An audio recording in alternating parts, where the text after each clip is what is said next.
People kept calling it a tragedy, like it wasn't the most predictable ending in the world.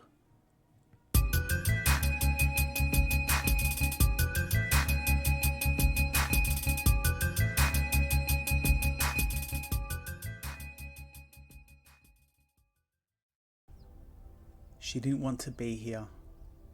The room was too cold, too bright, and filled with the steady hum of machines that kept something breathing long after it should have stopped. The air was thick with the sterile scent of antiseptic and the sickly sweet perfume of too many flowers. A bouquet sat on the windowsill, yellow and cheerful in a way that felt grotesque. He looked smaller now. That unsettled her. The man who had once filled rooms with noise and presence was reduced to a slack-jawed husk, tethered to machines that did all the living for him. The bruises from the crash had settled into deep, uneven patches across his face, like shadows trapped just beneath the skin. His chest rose and fell in that unnatural, mechanical way. Not breathing, just being breathed for.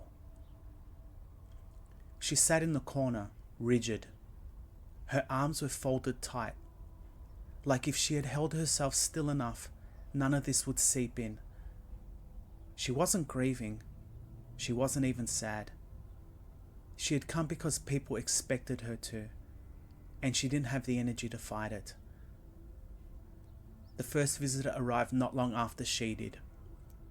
A man, maybe in his late 40s, with a scar running through one eyebrow and a limp that made his steps heavy. He nodded at her, like they shared something unspoken, and lowered himself into the chair by the bed. "Damn, mate," he muttered. "Didn't think I'd see you like this." He talked to the unconscious body like it could still listen, filling the silence with stories of heists, getaways, jobs gone wrong and right. "You always had a way with words," the man said, shaking his head. "Could talk your way out of anything." Her fingers curled around the plastic armrests of the chair. Could he? She thought of the times he didn't even bother trying. When fists had spoken instead of words. When money went missing and voices were raised, and her mother whispered, "Go to your room and lock the door," like a prayer. The man stood, clapped a hand on the unconscious figure's arm. "You're a good man," he said, and turned to her.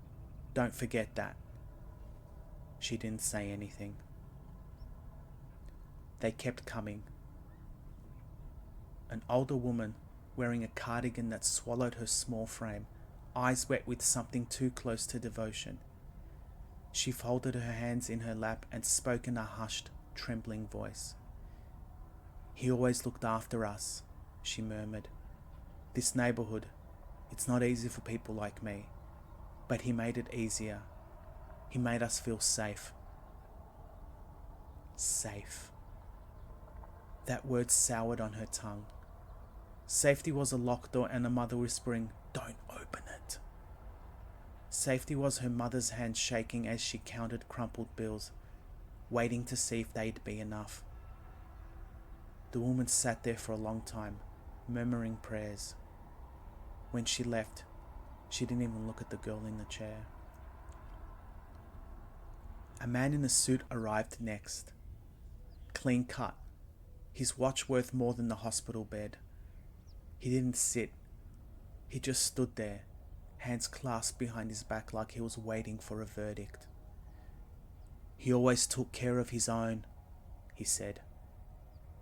She let out something like a laugh. Bitter, hollow. His own.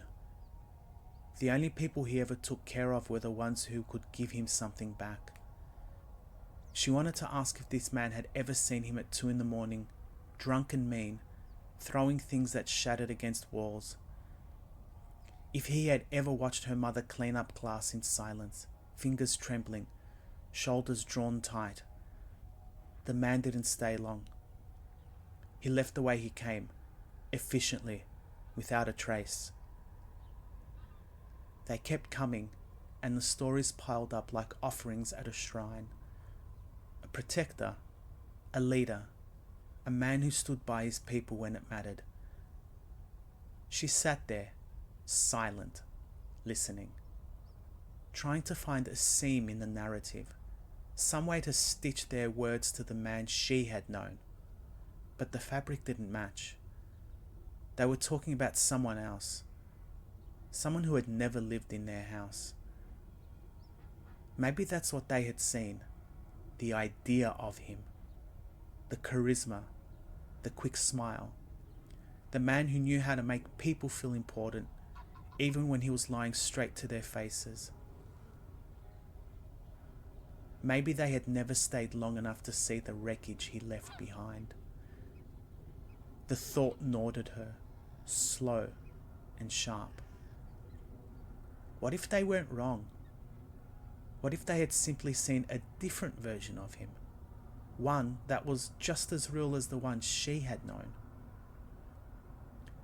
She glanced at him, this man who was and wasn't her father. He seemed so much less now. No voice, no force, no presence. Just a body in a bed, waiting for a decision that wasn't hers to make. She wasn't sure why she was still here. Maybe she was waiting for something. She just didn't know what. The fluorescent lights buzzed overhead. The beeping of the machines filled the silence.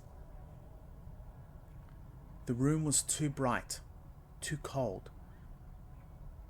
She leant back in her chair, arms still crossed. And she kept waiting. Some stories stay with you. If you're in the mood for another one that lingers, you know where to find it.